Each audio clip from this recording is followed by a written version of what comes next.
أعوذ بالله من الشيطان الرجيم. بسم الله الرحمن الرحيم. إن الله اصطفى آدم ونوحا وآل إبراهيم وآل عمران على العالمين ذرية بعضها من بعض والله سميع عليم. إذ قالت امرأة عمران رب إني نذرت لك ما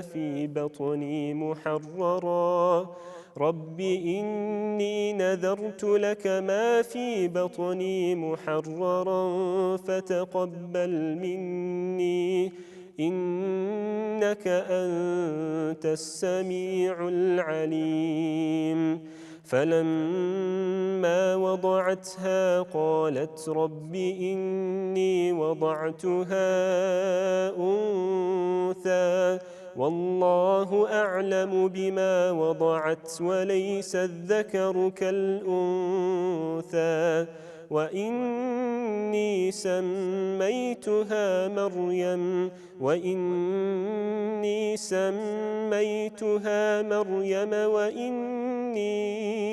أعيذها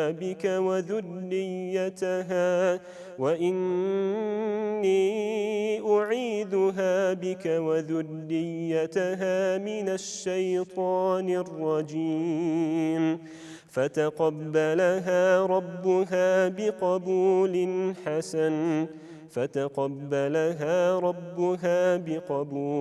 حسن وأنبتها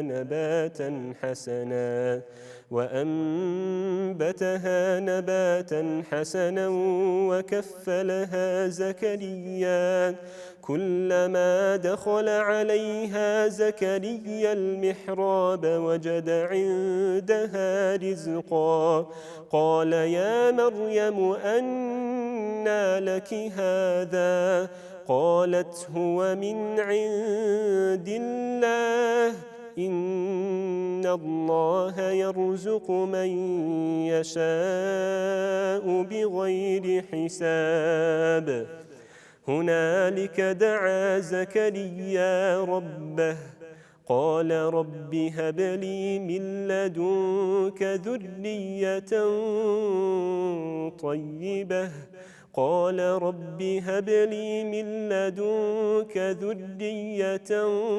طيبة إنك سميع الدعاء. فنادته الملائكة وهو قائم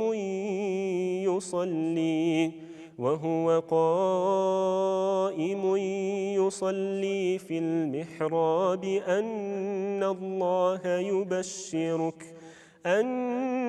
الله يبشرك بيحيى مصدقا بكلمة من الله وسيدا وحصورا ونبيا من الصالحين.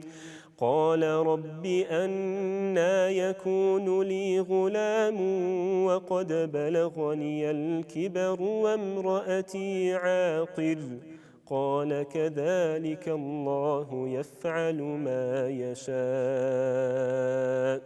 قال رب اجعل لي آية. قال آيتك ألا تكلم الناس 3 أيام إلا رمزا واذكر ربك كثيرا وسبح بالعشي والإبكار.